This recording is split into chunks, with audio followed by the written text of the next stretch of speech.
Well, good afternoon, ladies and gentlemen. I have a simple question. First, let me tell you I also have a simple rule. And I'll tell you about my simple rule.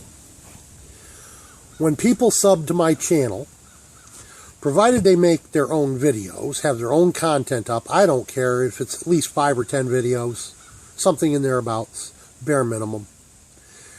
If they make their own content and sub my channel, I sub them back automatically. Even if what they make are videos about something I don't give a damn about. Case in point, I think I've got 1 or 2 subs that do nothing but ladies' makeup.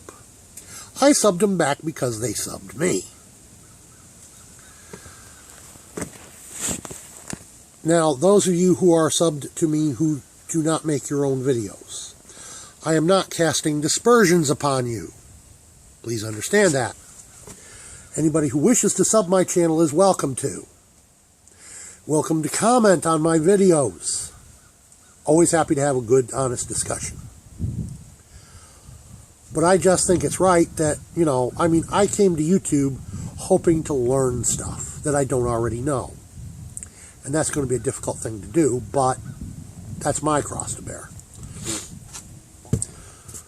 But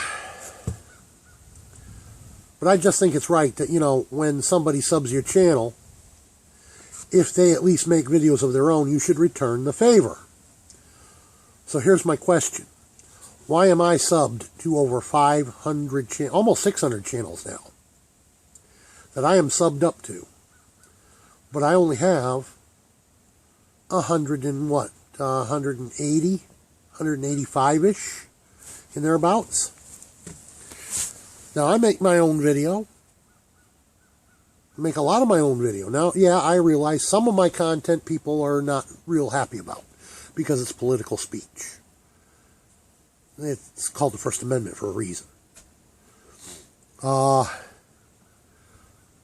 here's the thing. I also make video about prepping, about survivalism. I make video about, all of that kind of crap.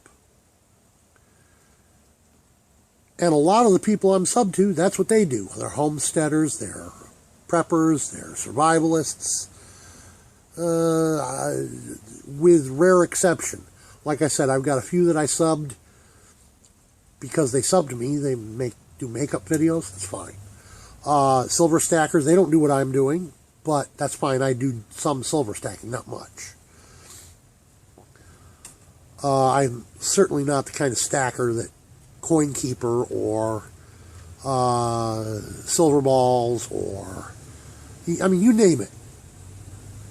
There are a bunch of them out there that I'm subbed to. Probably 15 of them that are silver stackers. Coin collectors, silver collectors, and bullion collectors, whatever you want to call it.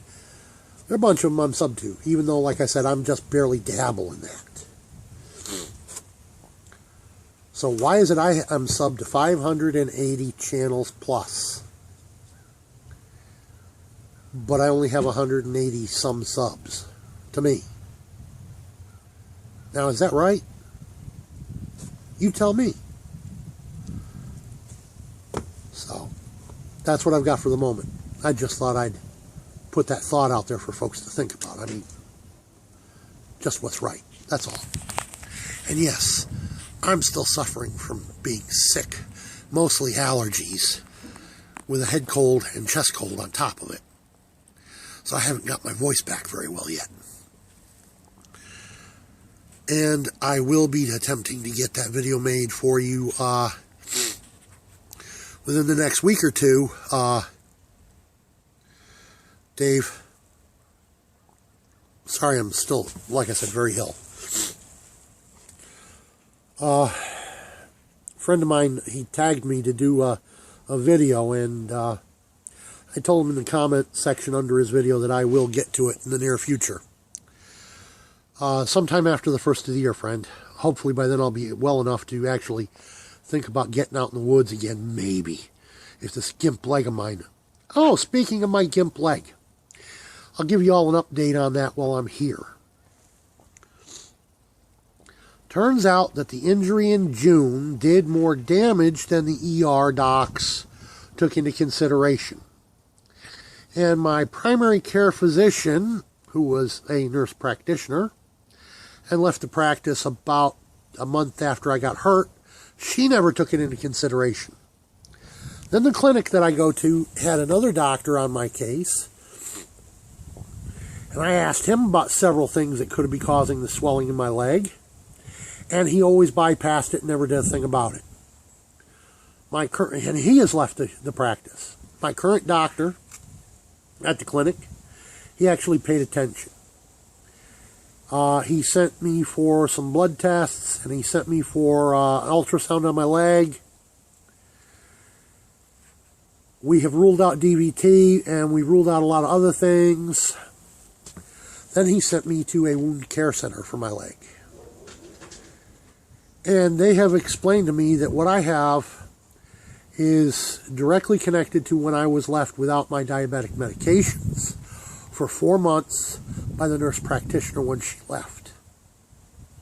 And the clinic never told me that she'd left, and every time it was called in for, see, the clinic has this policy, call your pharmacy for a refill.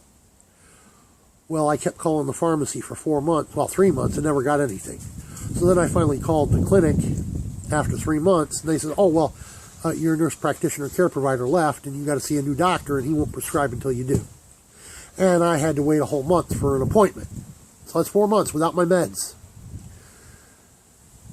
I now have neuropathy in both legs.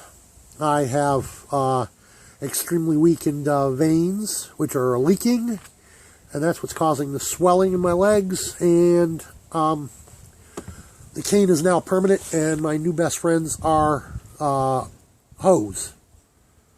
If you know what I mean by hose. You know you're truly old when the doctor tells you your new best friend is hose and a walking cane. I don't know if I should go after the clinic and sue them or not. But that's to be considered and discussed with a lawyer, not here. Just suffice to say, this is going to drastically cut into my ability to hunt, trap, fish, etc. I'm going to have to consider this and figure out what I'm going to do about it. It's also going to really cut into my ability to hunt for chaga. 8 years I've been hunting for it here in Connecticut and just can't seem to find it. Yet, Division of Forestry says it grows here, but I can't find any. As I showed you in this past video recently passed. Visited over 500 birch trees on half of a 10-acre lot. Not one speck of chaga except that one that might be chaga way the schmuck up beyond reach. I don't know if I should try cutting that tree down or what. I think I've got a pole saw here that might almost reach it, but I don't think it will quite. So I'm debating on what to do about it. That's what I've got for the moment. That's the updates. Zambrano. Peace out.